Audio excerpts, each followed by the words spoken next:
At the dawn of humanity as we know it, Homo sapiens was limited to a relatively small part of the world, compared to where we would later settle. We covered a stretch of East Africa down to the southern tip of the continent. Human-like species, Neanderthals and Denisovans, roamed what we now know as Europe and Asia, respectively. But they had broken off from the main stem of humanity hundreds of thousands of years ago. From the cradle of humanity in East Africa, everyone knows where some people went: north, settling what's now the Middle East, and then fighting and other effing Neanderthals in Europe. The Neanderthals died out, but also gave some of their DNA to most people in populations settled afterward. If you're East Asian, white, Native American, Pacific Islander, or Aboriginal Australian, chances are you're 1 to 5% Neanderthal. Homo sapiens spread from there to Asia, interbreeding with the Denisovans, and finally across now submerged Ice Age land bridges to the Americas and Australia. They moved fast enough that they kept elements of their language and culture as they journeyed. Today's Navajo and Apache languages in the American Southwest are pretty closely related to indigenous languages in Siberia, all the way across the Bering Sea land bridge. In some way, the settling of Easter Island during the first millennium AD, possibly the last landmass settled by pre-modern humanity, was the endpoint of the great out-of-Africa trek that all non-African humans can trace their origin back to. But at the same time that some humans were on their way north to lands unknown, a different group stayed in Africa and headed west. They made their way from the East African savanna to the rainforests of what's now the Congo and the Central African Republic.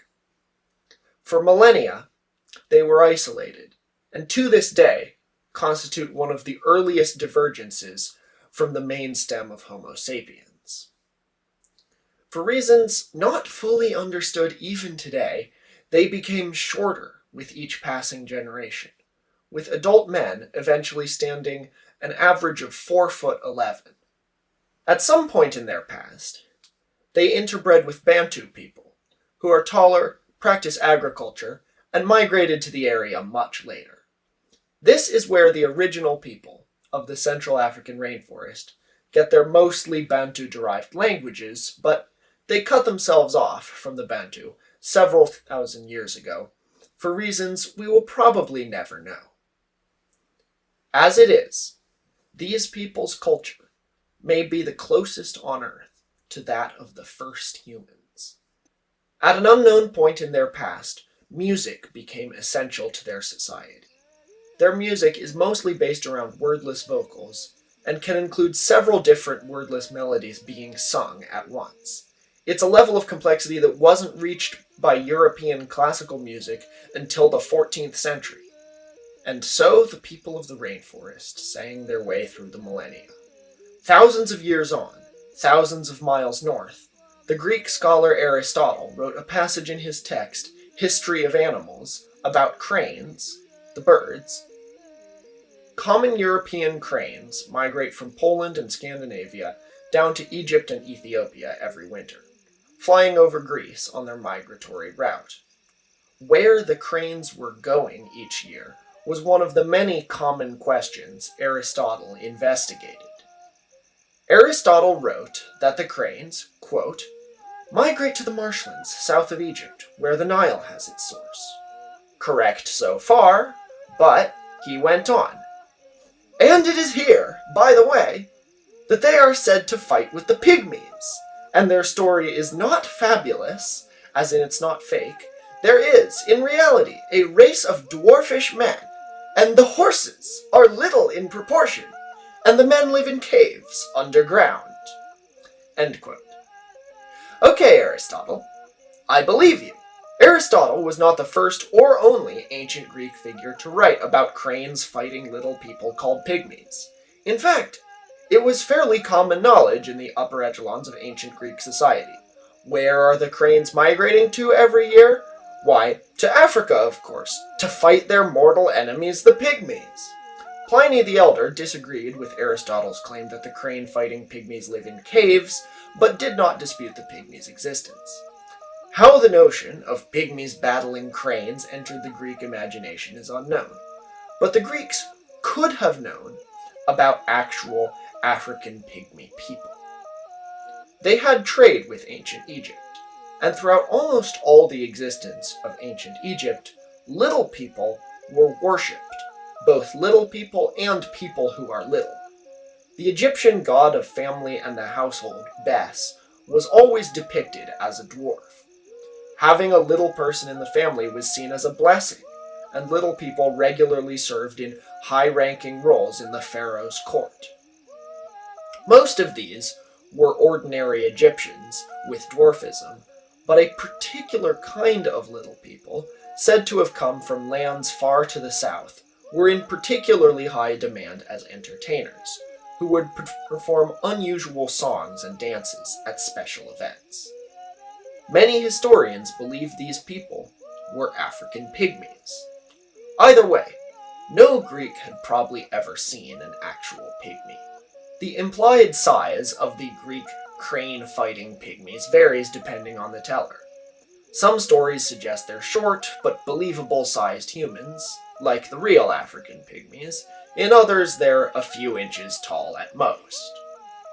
Naturally, because the Greek stories about pygmies are so ridiculous, by the time the Renaissance rolled around, stories of congenitally small people in Africa were treated as fantasy, probably just a garbled retelling of the Egyptian cult of little people. It wasn't until the 19th century, when some European colonists, reporting on what they'd heard from Bantu people in Central Africa, suggested that unusually short people really might exist deep in the African rainforest. Naturally, these well-read gentlemen explorers suggested that they should be called pygmies, but they also said that it was impossible. It was probably a myth. There was no way there were uncontacted tribes of little people in the jungle. That's fairy tale stuff. It took until 1865 for an explorer from the west to confirm the existence of the pygmies, Paul du Chaillu, from the French island colony of Réunion, after a 2-year expedition in the Congo. Du Chaillu was himself 1/4 black, a fact that he hid from his contemporaries in the scientific world, and that may explain why, despite being a European anthropologist in 19th century Africa, he never supported the scientific racism of the period. He was also the first European to document the existence of gorillas. So, in all, Du Chaillu was a pretty cool guy.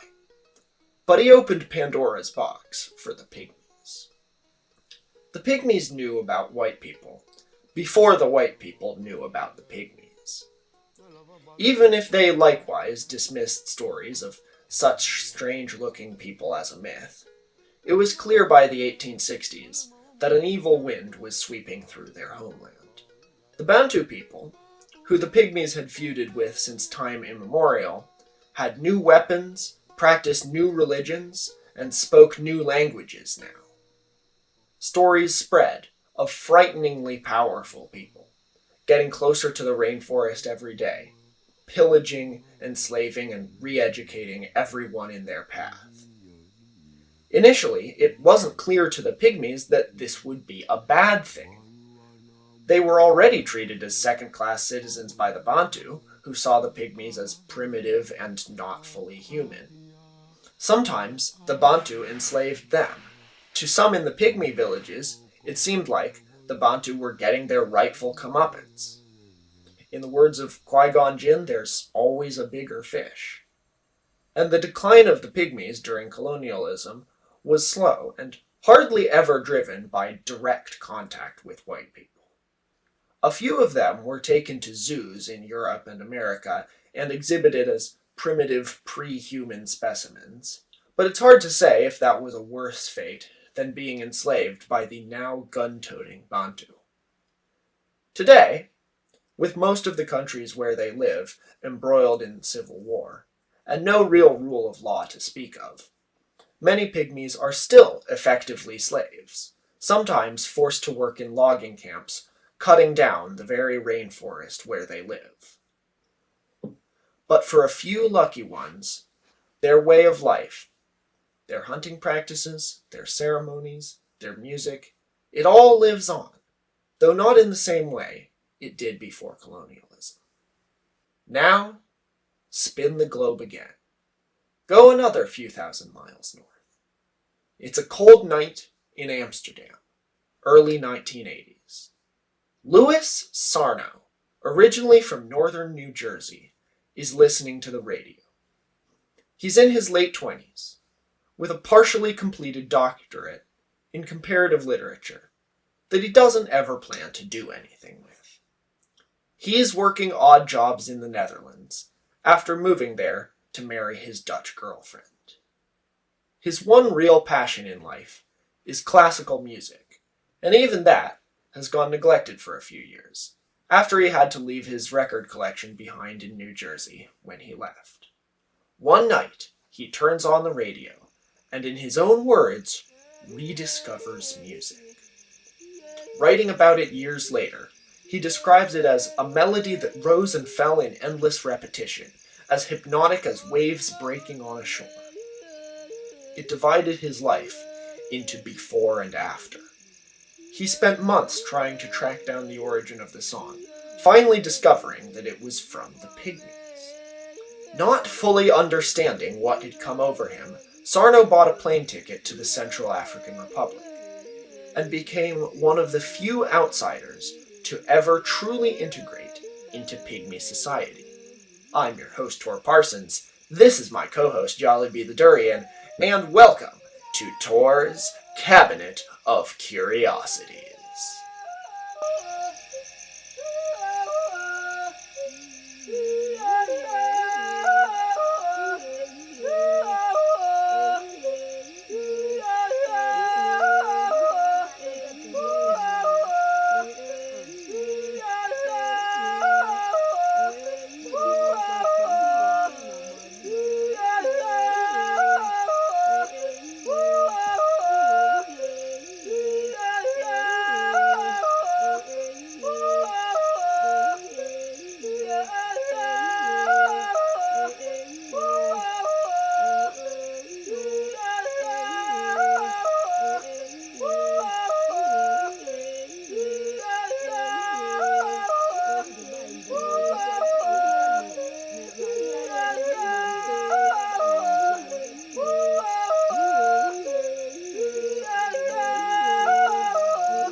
The Central African Republic is one of the least developed places in the world.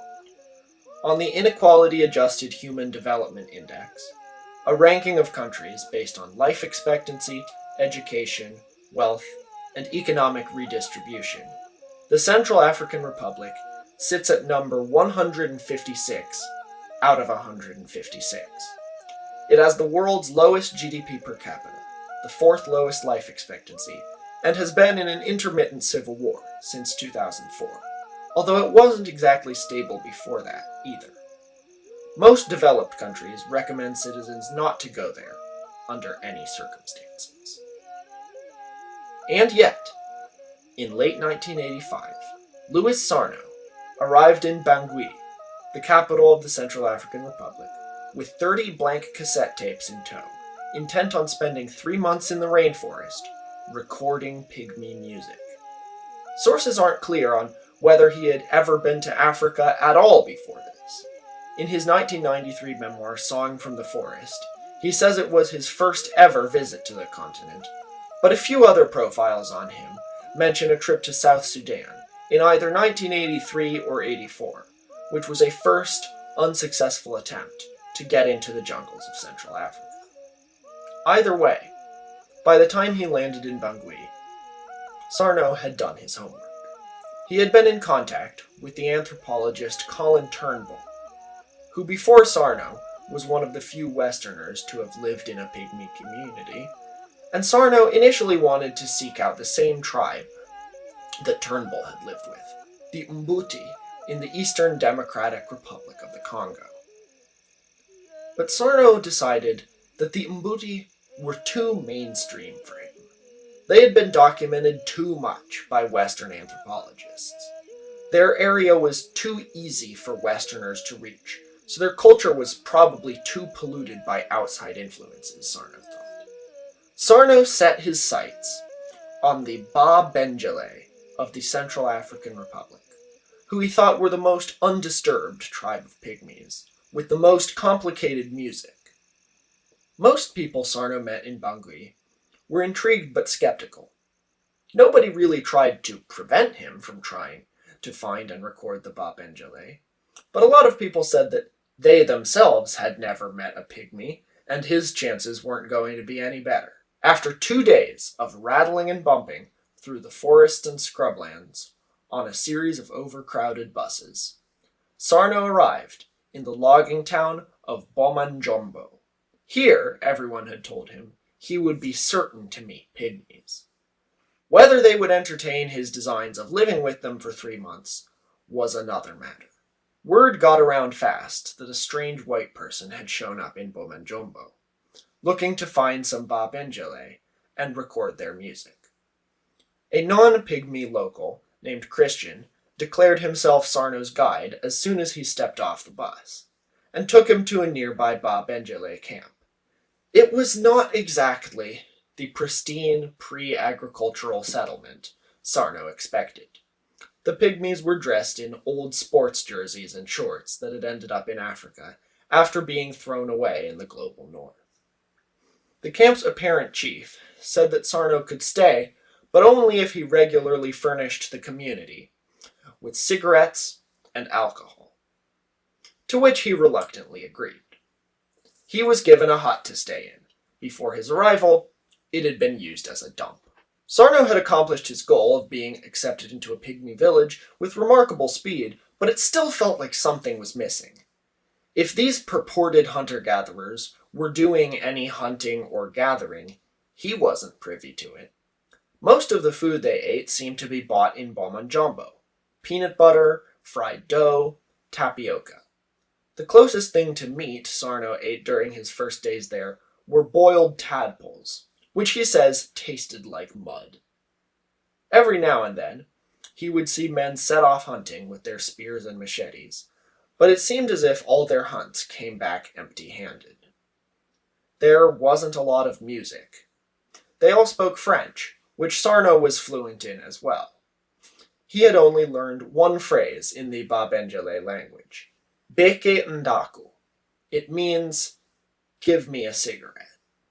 Sarno was beginning to worry that in the globalized world, you can never truly leave home. And it seemed the Ba-Benjellé were beginning to recognize that Sarno felt this way, which complicated things a lot more. He didn't want to record the Ba-Benjellé performing for him because they wanted to please him. If he wanted that, he'd have just listened to some previous ethnomusicologist's recording of pygmy music. Simcha Arom, the other person who had made detailed recordings of pygmy music up to this point, had no interest in integrating himself into their society. He had asked them to sing for him, and they did. Sarno didn't like this approach. Sarno wanted to record the Ba-Benjellé as they were, singing for nobody but themselves. He just wanted to be a fly on the wall. And he feared that the historical door might have closed for that. As Sarno's savings ran out, buying cigarettes, moonshine, and weed for the Ba-Benjellé, he began to despair that the whole project he devoted his life to for the last few years had been a bust. Several times, people promised him that if he gave them more money and more cigarettes, he would get to hear real pygmy music. But every time they played music for him, it wasn't what he'd expected. It wasn't what he'd heard on the radio all those years ago. On the night Sarno resolved to leave, a party that was promised to be the big one, the opportunity to hear the music he'd been waiting for at last, devolved into a drunken brawl. He stayed, since he had nowhere else to go. A few days on, Sarno was invited to go fishing, which was uneventful, but it was the first time anyone had asked him to come along on a trip like that. That night, he was finally rewarded. Out of nowhere, a group of children, as young as 4, began tapping on some drums, and others danced. One by one, the entire village began to join in, with the women singing a soft, cyclical, sort of yodel-like theme. Only the men didn't sing, as a protest against Sarno's new policy of no longer bringing them alcohol. Never mind. This was the music Sarno had come so far to hear. This was the spontaneous song of the forest. Leaves rustling and animal noises were incorporated into the song, and at one point, a strange, thrashing, haystack-like entity burst out of the bushes and spun like a top through the camp. This was a mukundi, a forest spirit, the Ba-Benjellé said. Of course there was a person under it, and everybody knew it. But that was one of those things that everyone keeps secret from everyone else, even though everybody knows the truth. It didn't matter that there was a person under it. It was still a forest spirit. The Mukundi were a deep secret of the Ba-Benjellé, and by being introduced to them, Sarno was finally being accepted as one of them. From then on, Sarno's social status rose. He was allowed to have meat. Sure enough, as he expected, those hunts weren't coming back with nothing. Now people were singing, drumming, and playing the guidal, which is sort of like a harp, all over the place, all the time. It looked to him as if the first few weeks had been something of a village-wide initiation rite to test just how serious Sarno was about recording the Ba-Benjellé. If he really wants to hear our day-to-day music, they seem to be saying, he needs to show that he deserves it. Before then, the Ba-Benjellé had called Sarno patron, a term for a white person common across Central Africa, which Sarno understandably saw as, well, patronizing. Now, he was known as Monsieur Louis. He had made it. Although Sarno's finances weren't in great shape, he brought coffee to the village and began offering it to the Ba-Benjellé, who would come and sit around a fire in the evening outside Sarno's hut. He began to learn their language, and more about their culture. There was a lot of leisure time among the Ba-Benjellé. On the one hand, this wasn't the anarcho-primitivist, original affluent society someone like the Unabomber may have dreamt of. Life expectancy among the Ba-Benjellé was, and still is, 40 years, and many people didn't live to see their first birthday. Horrifying diseases Sarno had never heard of were rampant. At one point, Sarno was shocked to find that flies had burrowed into the soles of his feet and laid eggs inside them, which was a common enough occurrence there that Ba-Benjellé children had learned to walk in unusual ways so as not to step on the holes that flies had dug. But they had this going for them. They didn't work much. They didn't need to. In fact, they didn't really have a lot of social obligations at all. Some men would go hunting every morning, and it would take a few hours to get what they felt was enough. But if you didn't feel like joining them, you didn't have to. There were always enough people who would, so everyone would get to eat. The rest of the day was taken up with naps, conversations, and music. The chiefs had no real administrative power. You could go to them and ask for their advice on something, but on the rare occasion that they tried to order people around, nobody would really listen, and no one would need to. They were more Dear Abby than Dear Leader. Now Sarno wasn't a cigarette machine, or an ordeal to be tolerated. He was a VIP, and he was treated as one. On slow hunting days, when most of the Ba-Benjellé had to eat caterpillars, what meat they were able to get was given to Sarno. This wasn't quite what he wanted either, and he demanded to be allowed to eat caterpillars, because he wanted to be accepted as one of them and treated normally. They were a bit confused by his insistence that he wanted to eat lower quality food, but they let him eat caterpillars like everyone else.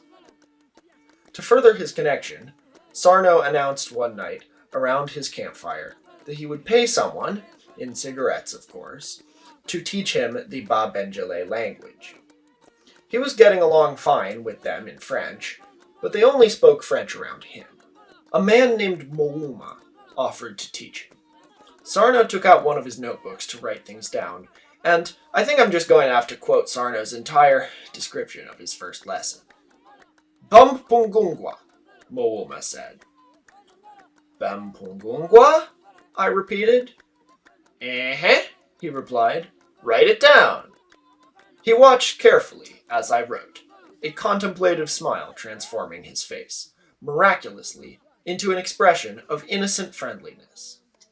When I finished, he asked me to read it aloud. Bampungungwa, I read. Mouma smiled with satisfaction. But what does it mean, I asked, in French? Never mind what it means in French, he replied impatiently. You already know French. I knew there was no point in arguing against his logic. He resumed the lesson. Inderti inemwotiti, he said, and instructed me to write it down. When I had amassed half a page of incomprehensible scribblings, which threw me into a kind of despair, Mouma had me read it all aloud. Voila! He cried triumphantly. When I finished. That is the language of the pygmies! I paid him his 2 cigarettes, and he departed a happy man. Even with this unorthodox teaching style, Sarno found himself picking up the language of the Ba-Benjellé, which they called Yaka. He became closer friends with many of the villagers, eventually being allowed to go hunting with them. Being much bigger than anyone else in the village, he was both an asset and an albatross, depending on what needed to be done. He could tackle a duiker, a kind of antelope that was their main source of meat, awfully well, but he wasn't exactly light on his feet, nor easy to hide. On one of Sarno's last days there, an old woman passed away, and he became one of the first Westerners to witness a pygmy funeral, which include hours of unique vocal music called alelo, lasting from the discovery of the death to the burial of the body. Out of respect, Sarno didn't record it. And then, Sarno had to go home. He'd accomplished more than he'd dreamt of during his 3 months with the pygmies, but now his visa was up, he needed new batteries in his recording equipment, and it was time to go back. He was missed by everyone in the village, none of whom had ever met a white person who showed so much interest in getting to know them. But it was another 2 years before he was able to return to the Central African Republic. He found that his life wasn't quite as directionless as it had once been back in the West. He wasn't a nobody anymore. He was the holder of some of the most complete recordings of pygmy music ever made, which got him plenty of attention in some niche circles. The Pitt Rivers Museum at Oxford gave Sarno a grant to go back and make more recordings. Walter Sloss, the Dutch DJ and ethnomusicologist who had played the song that changed Sarno's life, offered him a solar battery recharger so he could keep his equipment going indefinitely. And in New York, Sarno was contacted by none other than Brian Eno, one of the most legendary music producers of all time. Eno was creating a multimedia art piece on the rainforest for the New York Winter Festival, and he wanted recordings from Sarno. Sarno said he would be back in 6 months with the music.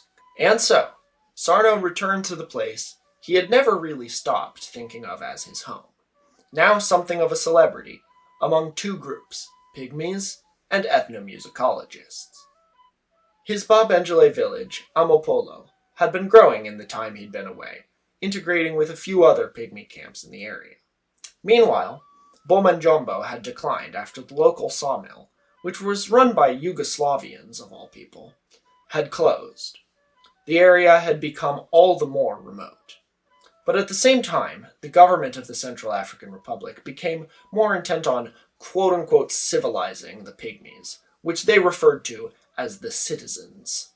The mayor of Bomanjombo boasted to Sarno that he had required the pygmies to replace their traditional huts with bamboo shacks, which, he said, were far better. Next, he was going to try to make them organize their village along straight lines, instead of having all the shacks haphazardly piled next to each other. The Ba-Benjellé were regularly being harassed by the police. At the same time, though, the Ba-Benjellé were also becoming more interested in the fruits of the outside world. Sarno had told them that he had made money selling their recordings, so, understandably, they wanted compensation. They understood that Sarno had been broke the previous time he visited, and now he wasn't broke anymore, largely because of their songs, so they could ask him for whatever they wanted within reason, and he would be compelled to give it to them. He promised machetes for a few men in the village, which led to nearly everyone complaining that they needed a machete too, so he ordered a whole bunch of machetes. After several months, Sarno had to go to Bangui to cash some checks, to which the village reacted as if he was Santa Claus. Everyone requested something: underwear, jewelry, flip-flops, pots and pans, a knife, even a guitar.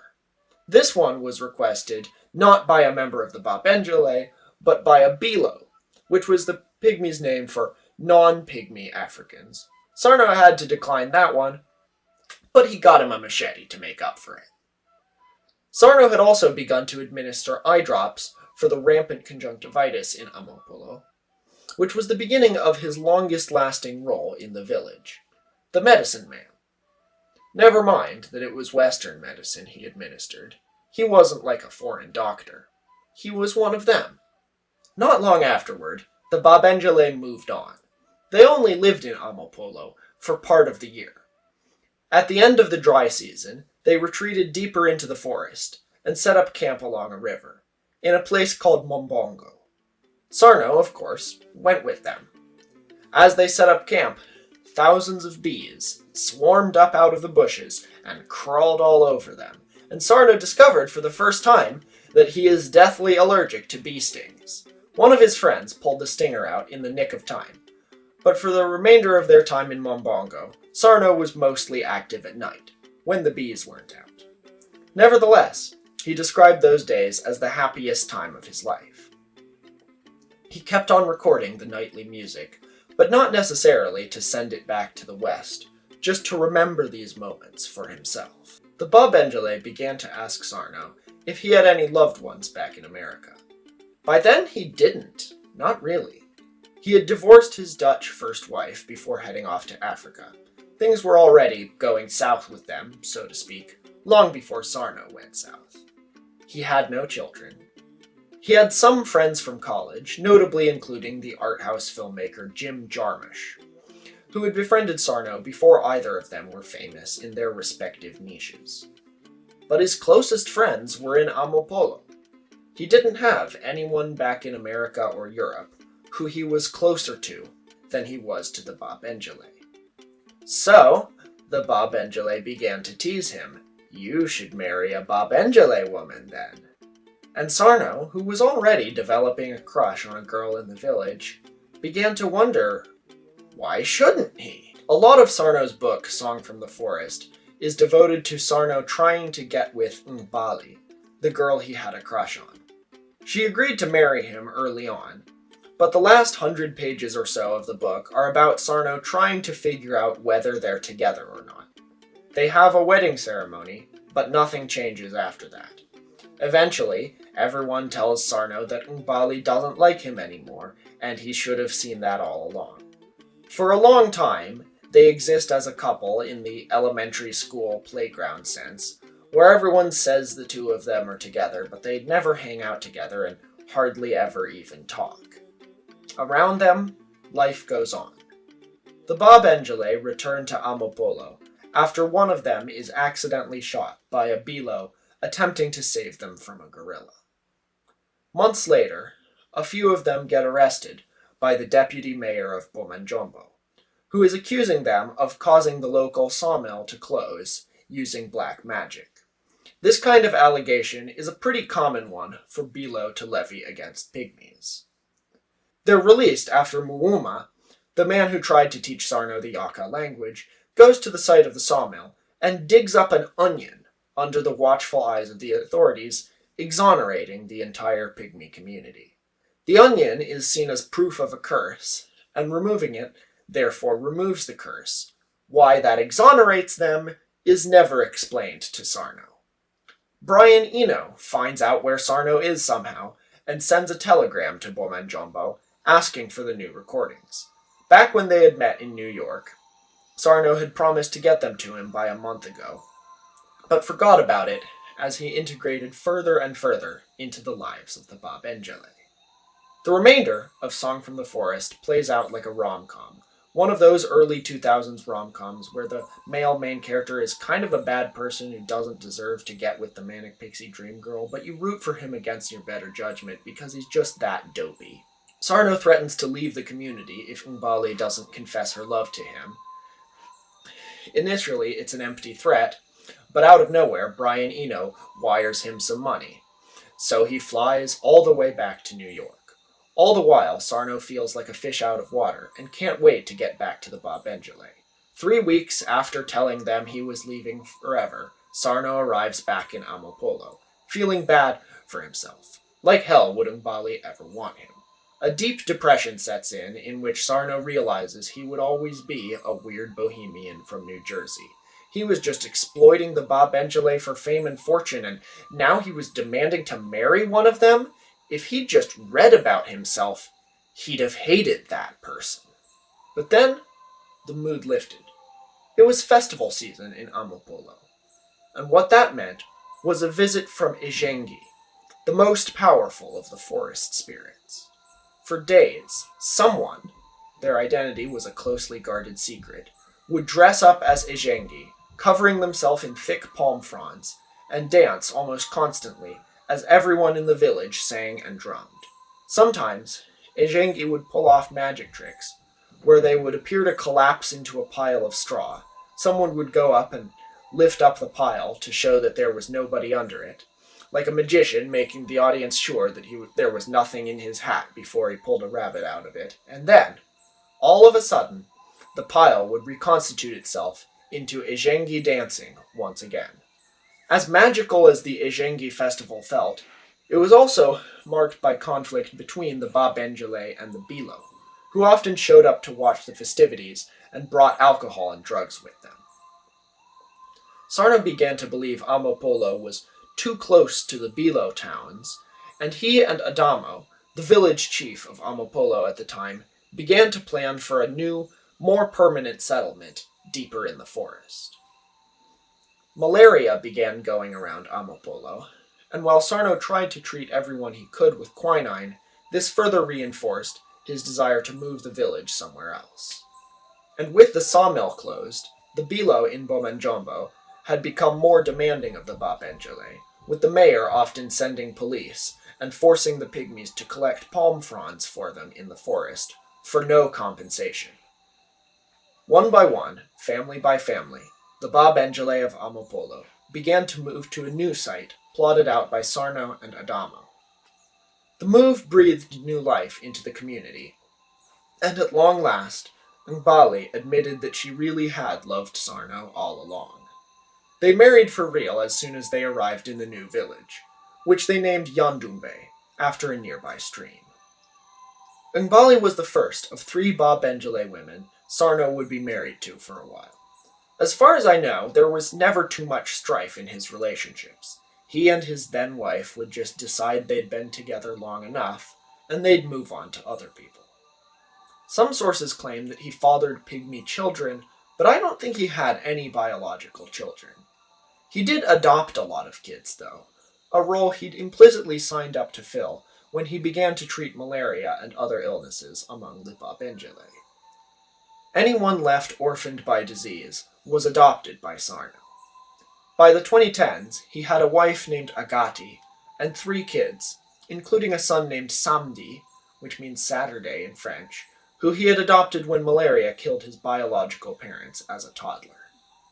Samedi nearly died too, and Sarno promised him that if he recovered, someday he would take Samedi to New York. In 2011, when Samedi was 13, he made good on that promise, a journey depicted in a documentary also called Song from the Forest. In that documentary, it felt like the big city scared Sarno more than it scared Samedi. Sarno was palpably out of his element the whole way, while Samedi went around fascinated, begging his dad to buy him Western toys and, at one point, a gun. Sarno wisely refused, and he was glad to get back home to Yandube, while Samdi felt like the trip was over too soon. In 2013, disaster struck the Central African Republic.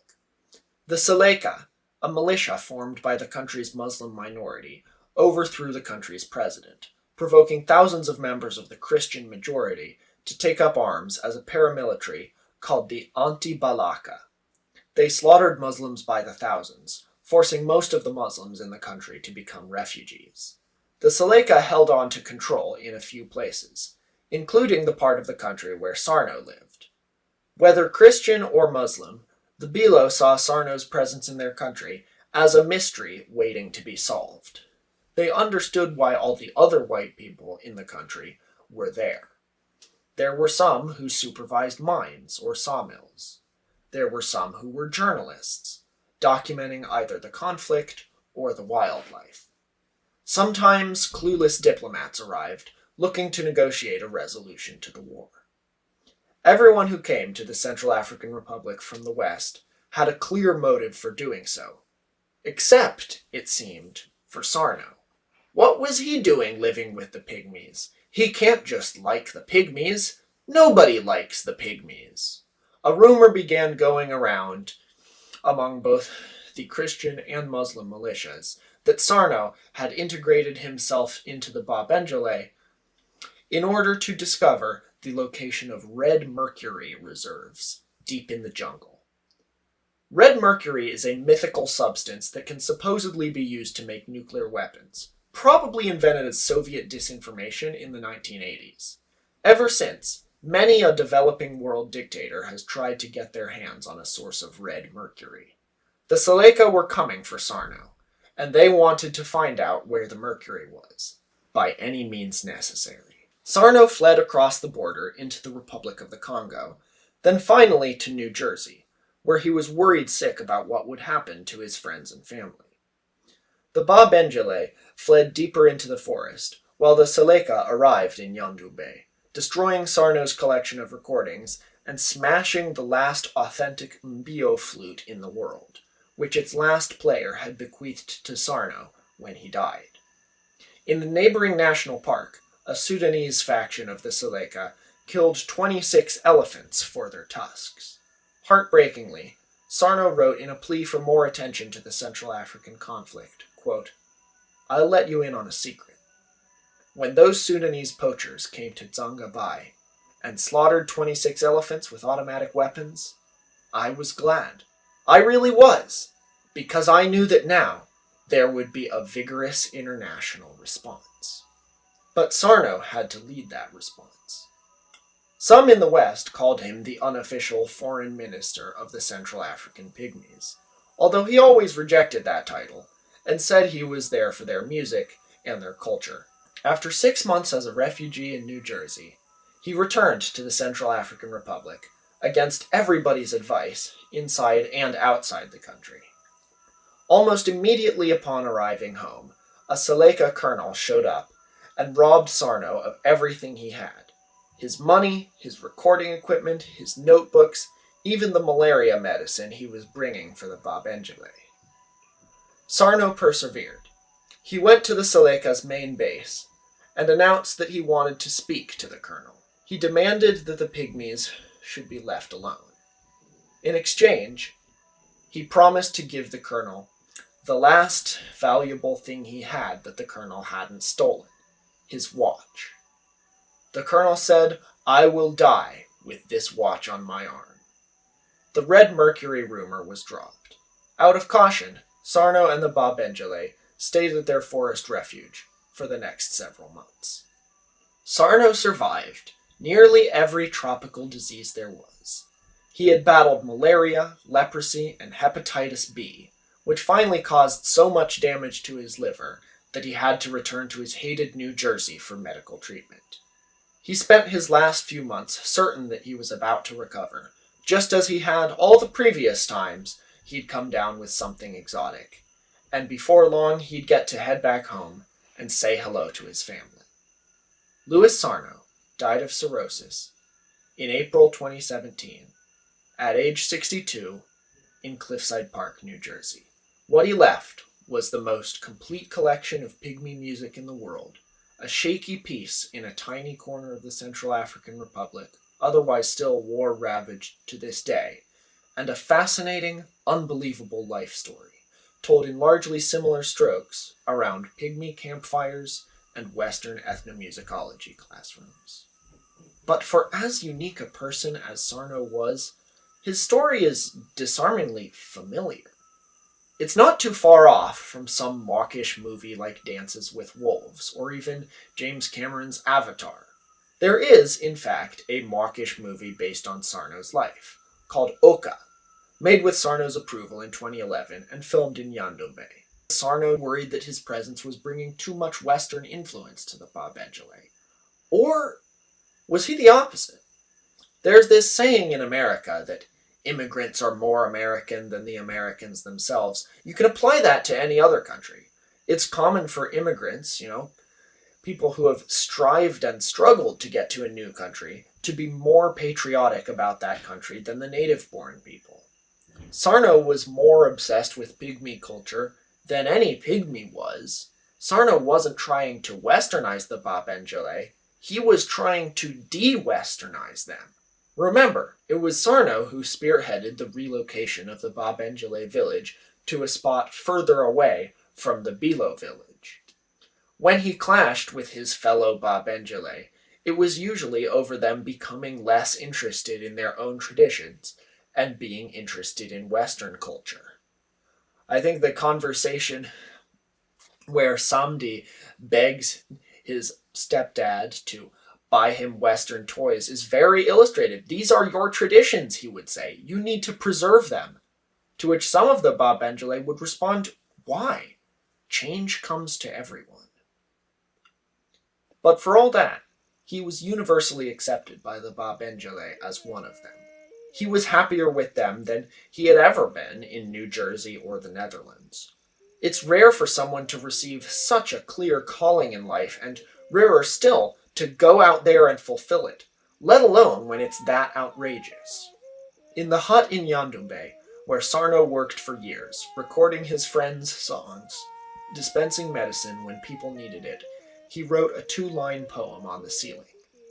Here I lie, in house of earth, waiting for an upper berth. That's birth with an E, as in a bunk bed. An upper berth, as in a position higher than this one, a higher calling. Sarno hoped, someday, he would die under those words, surrounded by his found family, but it wasn't to be. We can all agree, though, that he found that upper berth. He was always working for something greater than him. Most people have wild, unrealistic dreams, and most people never achieve them. Louis Sarno.